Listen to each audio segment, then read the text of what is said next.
Welcome to this lesson on enzymes, the biological catalysts that power life itself.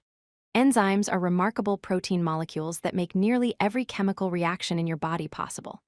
Without enzymes, the reactions necessary for digestion, energy production, DNA replication, and countless other processes would occur far too slowly to sustain life. In this video, we'll explore what enzymes are, how they work, and why they're absolutely essential for all living organisms. Enzymes are specialized protein molecules that act as biological catalysts in living organisms. A catalyst is a substance that speeds up a chemical reaction without being consumed or permanently changed in the process. This means enzymes can be used over and over again. One of the most important characteristics of enzymes is their specificity. Each enzyme is highly specific to particular substrates, which are the molecules they act upon. This specificity comes from the unique three-dimensional structure of each enzyme, which allows it to recognize and bind only to certain molecules, much like a lock recognizes only a specific key. The structure of an enzyme is critical to its function. Every enzyme has a special region called the active site, which is where the magic happens. The active site is a specific three-dimensional pocket or groove on the enzyme's surface where the substrate binds and the chemical reaction takes place. The shape of the active site is determined by the enzyme's complex three-dimensional structure, which results from the folding of its protein chains.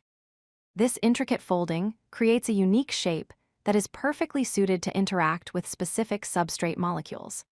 If the enzyme's shape is altered or damaged, it can no longer function properly, which is why maintaining the correct three-dimensional structure is absolutely essential for enzyme activity.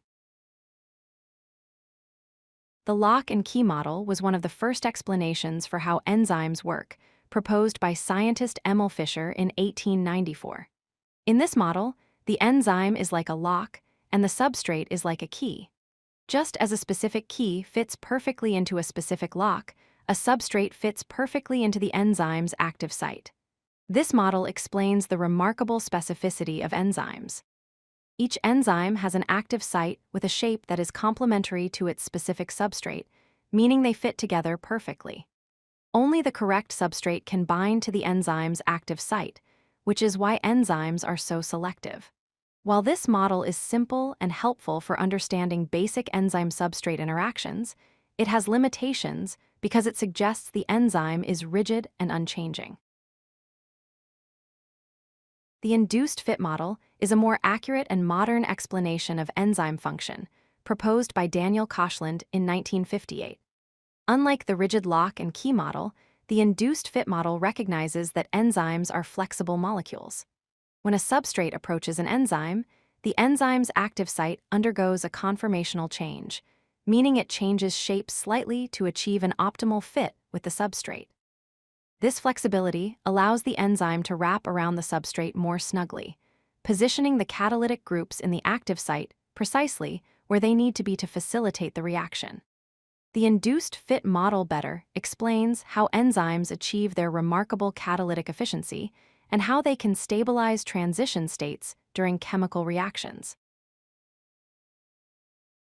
The enzyme catalytic cycle involves three main steps. First, the substrate binds to the enzyme's active site, forming what we call an enzyme-substrate complex. This binding is typically reversible and involves weak interactions like hydrogen bonds and electrostatic attractions. Second, once the enzyme-substrate complex is formed, the enzyme catalyzes the chemical reaction by lowering the activation energy required. Activation energy is the energy barrier that must be overcome for a reaction to proceed.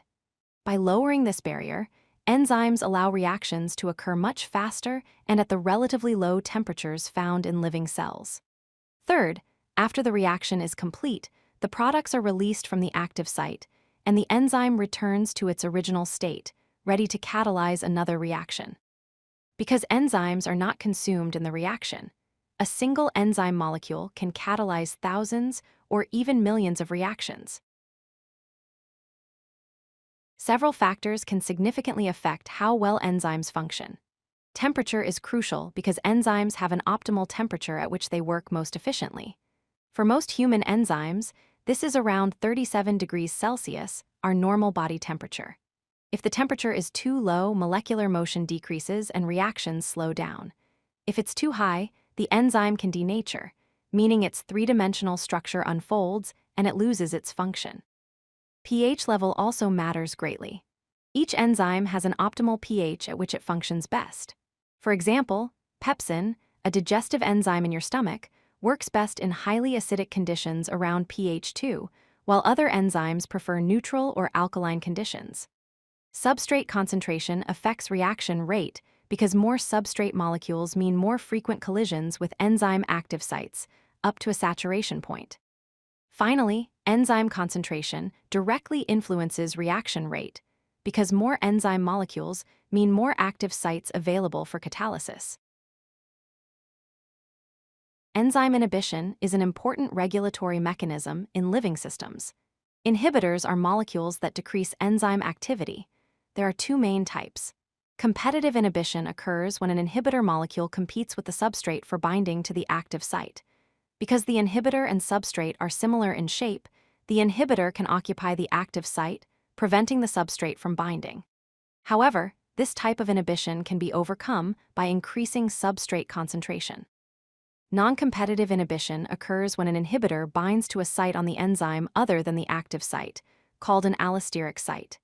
This binding causes a conformational change in the enzyme that alters the shape of the active site, making it less effective or completely inactive. Unlike competitive inhibition, non-competitive inhibition cannot be overcome simply by adding more substrate. Enzyme inhibition is crucial for regulating metabolic pathways and is also the basis for many pharmaceutical drugs. Many enzymes require additional non-protein helpers called cofactors and coenzymes to function properly. Cofactors are inorganic ions, typically metal ions like zinc 2+, magnesium 2+, or iron 2+. These metal ions often participate directly in catalysis by helping to position substrates correctly, stabilizing charged intermediates, or participating in electron transfer reactions. For example, carbonic anhydrase, an enzyme that helps regulate blood pH, requires a zinc ion for its activity. Coenzymes, on the other hand, are organic molecules, often derived from vitamins. They act as carriers, transporting chemical groups, electrons, or atoms between different enzymes and reactions. Common coenzymes include NAD, which is derived from vitamin B3 and carries electrons in cellular respiration, and coenzyme A, which carries acetyl groups in metabolism. Without these essential helpers, many enzymes would be completely inactive.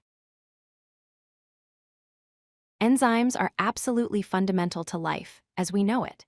They are essential for all metabolic processes in living organisms, from breaking down food to synthesizing DNA. Without enzymes, the chemical reactions necessary for life would occur far too slowly to sustain living systems. Enzymes enable these vital reactions to occur rapidly at body temperature, which is relatively cool compared to the high temperatures typically needed for chemical reactions in a laboratory. Enzymes also regulate biochemical pathways through sophisticated feedback mechanisms, ensuring that cells produce the right molecules at the right time and in the right amounts. Additionally, enzymes are important targets for drug development. Many medications work by inhibiting specific enzymes involved in disease processes.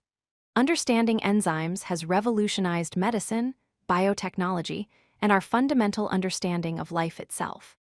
Enzymes truly are the molecular machines that make life possible.